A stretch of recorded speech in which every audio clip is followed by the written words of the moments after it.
Hi friends, তোমরা সব কেমন আছো? আশা করি ভালো আছো। আমিও খুব ভালো আছি। এসএফটির সাথে ব্লগে তোমাদের জানাই স্বাগত। আজকে হচ্ছে উল্টো রথ। তোমাদের জানাই উল্টো রথের অনেক শুভেচ্ছা। তোমরা ভাবছো তো প্রথম রথের ভিডিও কেন আসেনি? কারণ তোমরা এর আগের বছর দেখেছিলে আমরা পাড়ার প্রত্যেকটা বউ মিলে, আমার ছেলের একটি রথ আছে, তোমরা সেটা জানো। তো সেই রথটা আগের বছর প্রত্যেকজনা নিয়ে গিয়েছিলাম বাজার পর্যন্ত, প্রত্যেকটা পাড়ার বাচ্চারা নিয়ে গেছিলাম। তো এই বছরের সোজা রথে হচ্ছে আমার প্রচণ্ড ভাইরাস জ্বর, মানে প্রচণ্ড শরীর খারাপ ছিল, প্রচণ্ড জ্বর ছিল, তো ভাইরাস জ্বর ছিল। আর হচ্ছে গলাটা পুরো ইনফেকশন হয়ে গেছিলো ঠান্ডাতে, সেই কারণে আর কি উঠতে পারিনি আমি। তো আমার পাড়ার ছোটো ছোটো বাচ্চারা আর কি আমাদের বাড়ি থেকে তাদের বাড়ি পর্যন্ত টেনে রেখে দিয়েছিলো, পাশের বাড়িতেই রথটা রাখা ছিল। তো আজকে ছেলেটাকে আর ওই বাচ্চাগুলোকে নিয়ে আর কি আমাদের বাড়িতে নিয়ে চলে এসেছিলাম। এবছরের রথটা আর কি একদম আমার পক্ষে ভালো যায়নি। তো রথটা এনে আমাদের ঘরে বসিয়েছিলাম, হঠাৎ করে আমার বর বললো চলো তাহলে একটু উল্টো রথই দেখে আসি। কোথাও তো বেরোনি, বহুত দিন বেরোনো হয়নি আমাদের। আমার শরীর খারাপ, ছেলেটার শরীর খারাপ, আর জানো ওয়েদারটা কীরকম যাচ্ছে, বাড়িতে একজনকার শরীর খারাপ ঢুকলে তো প্রত্যেক জনাকারই শরীর খারাপ হবেই, মানে অন্তত এই ভাইরাস জ্বরটাতে। আর সিজন চেঞ্জের সময় এই জল বৃষ্টি হচ্ছে, এই সময়টা তো জানোই প্রায় প্রত্যেক ঘরে ঘরেই শরীর খারাপ।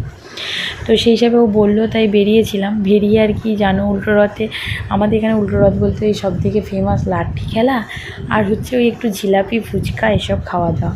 তো প্রথমেই ছেলে আর কি আইসক্রিম কিনে নিয়েছিল, আর আমি খাইনি, কারণ আমি এমনি ঠান্ডা খুব একটা পছন্দ করি না। উপরন্ত এই যেহেতু এক সপ্তাহ হয়নি, মানে এই 3-4 দিন হয়েছে, যেহেতু জ্বর থেকে উঠেছি, সেই কারণে আর কি আমি খাইও নি। তারপরে আমার বড় বড় চলো তাহলে একটু ফুচকা খাই। তো স্পেশাল ফুচকা নিয়েছিলাম, প্রথমে 1 পিসই নিয়েছিলাম, তারপরে সেটা দুজনে ভাগ করে খাচ্ছিলাম। তারপর বেশ ভালো লাগলো, ওই জন্য বললো আরেকটা অর্ডার দিই, তো আরেকটা দিয়েছিল। আর বলি, আমরা কোথাও দুজনা ঘুরতে গেলে আমাদের নিয়ম হচ্ছে সব রকম টেস্ট করবো, 1 প্লেট 1 প্লেট করে, এরকম আর কি আমাদের দুজনের নিয়ম। তো সেই হিসাবে 1 প্লেটই নিয়েছিলাম, কিন্তু বেশ ভালো লাগলো, তো সেই হিসাবেই আরেক প্লেট নিয়েছিলাম।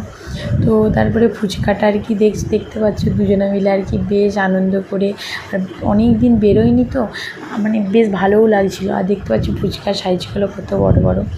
তারপরে আমি দাঁড়িয়েছিলাম, আমার ছেলেটা দেখছো বাবার হাত ধরে একটি খেলনা নিয়ে এসে, ওর তো মেলায় টেলায় গেলে ওর খেলনা, জানো প্রত্যেকটা বাচ্চা মানুষেরই আর কি। আমি বলছিলাম না, কিনে দেবো না, বাবার আদরের ছেলে আর কি, বাবা বলেছে সঙ্গে সঙ্গে আনতে হবে, তো সঙ্গে সঙ্গে ওকে নিয়ে গিয়েছিল আর কি আনতে। তো আমি বললাম চলো, এর আগের বছরও দেখেছিলে এই দোকানে আর কি আমরা ডিম ঘুগনি খেয়েছিলাম। আর এখানে এর দোকানে ডিম ঘুগনিটা একটু স্পেশাল, মানে আমাদের শাসপুরের দিকে এর কাছে একটু স্পেশাল, মানে খুব সুন্দর করে। আমার তো পার্সোনালি খুব ভালো লাগে, তার জন্য বরকে বললাম চলো তাহলে আমরা 3 জনে 1 প্লেট করে ডিম ঘুগনি নিই।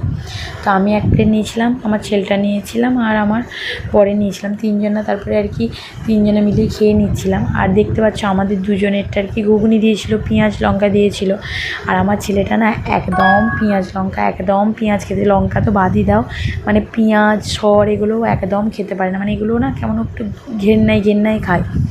সেই হিসেবে ওকে দিতে মানা করে দিয়েছিলাম, আর ও খেতেও চাইছিল না, যেহেতু ওকে বলছিলাম খেতে, তো খেতে চাইছিল না। তারপর আর কি কিছু তো খেতে হবে, তার জন্য এসেছিলাম আর কি আমাদের একটা মামারই দোকান, তো তার কাছে আর কি এসে ওই একটু চিকেন চপের মতো খেয়েছিলাম, আর 2 প্লেট মোগলাই খেয়েছিলাম।